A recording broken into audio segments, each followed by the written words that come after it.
থাকবে। ওই রোহিঙ্গা সমস্যাটা কিন্তু জাতীয় না, শুধু আন্তর্জাতিক সম্পদ।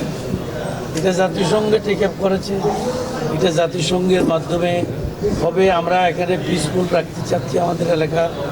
আরও অনেক ক্রাইম আছে, এই ক্রাইমগুলিকে আমরা জিরো পয়েন্টের দিকে নিয়ে আসার জন্য আপ্রাণ চেষ্টা করবো যদি আমি নির্বাচিত হই, আল্লাহর মেহরবানি। সর্বশেষ একটি প্রশ্ন করবো আপনারা, আসলে তো আরেকজন মনোনয়ন চেয়েছিলেন, তিনি মনোনয়ন পানলে কিন্তু অনেক রকম বিক্ষোভ আমরা করতে দেখেছি, সে কি প্রভাব ফেলবে? এটাতে বিক্ষোভ হবে স্বাভাবিকতা পাওয়ার জন্য। ফিনিশিংয়ে একটা যখন সিদ্ধান্ত চলে আসবে, একসাথে আমরা কাজ করব এবং সে মেন্টালি ডিসাইডেড হয়েছে একসাথে কাজ করার জন্য। এটা অবশ্যই, এটা তো দলের অন্যতম শর্ত। সকলে মিলে আমরা, আমার জন্য তো না, এটা তো দানের শেষের জন্য এবং বাংলাদেশ জাতীয়তাবাদী দলের জন্যই আমরা নির্বাচন করছি। ওনার প্রতি আপনার কোনো আহ্বান থাকবে কিনা? অবশ্যই, আমি তো করেছি, গতকালকেও তার সাথে কথা হয়েছে যে যাচাই বাছাইয়ের পরে গিয়ে আমরা বসবো, সকলে মিলে কাজ করবো। ওখানে তার কোনো ইয়ে না, দলকে জিতানোর জন্য আমাদেরকে কাজ করতে হবে একসাথে। এটা অবশ্যই সকলের, মানে এটাই তো একটা নিয়ম।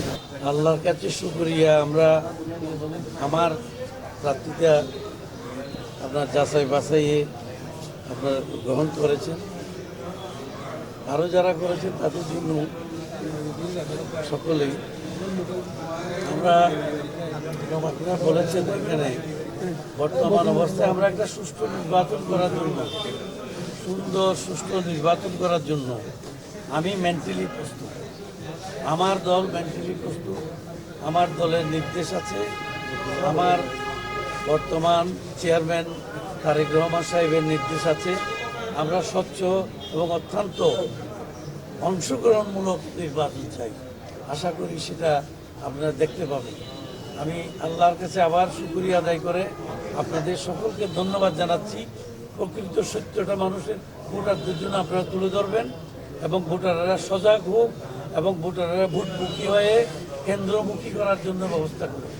আগের সেই মস্তানি এখন আর থাকবে না। সুন্দরভাবে যাতে মানুষ ভোট দেয় সেটার দিকে আপনারা ধাবিত করার জন্য আপনাদের এই প্রচার যন্ত্র এবং আপনাদের সকলকে আমি অনুরোধ রাখছি এটাতে আমাদেরকে সাহায্য করার জন্য।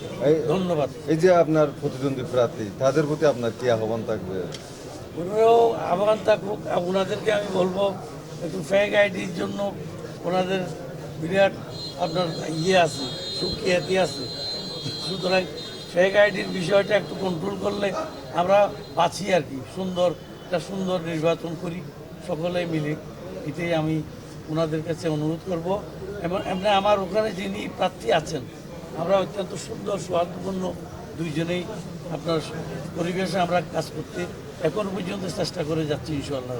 আপনি তো ওই জনপদের দীর্ঘদিনের জনপ্রতিনিধি ছিলেন, এবারও নির্বাচন করছেন, কেমন সারা পাচ্ছেন? আর জয়ের ব্যাপার আপনারা সবার কথা যদি আল্লাহর মেহরবানি, আপনারা জানেন আমাকে সকলে উৎসাহিত করছে। অবস্থার পরিপ্রেক্ষিতে বর্তমানে আমাকে ওনারা পেতে চাচ্ছেন, সেটা আমি উপলব্ধি করছি। বাকিটা আল্লাহর মর্জি।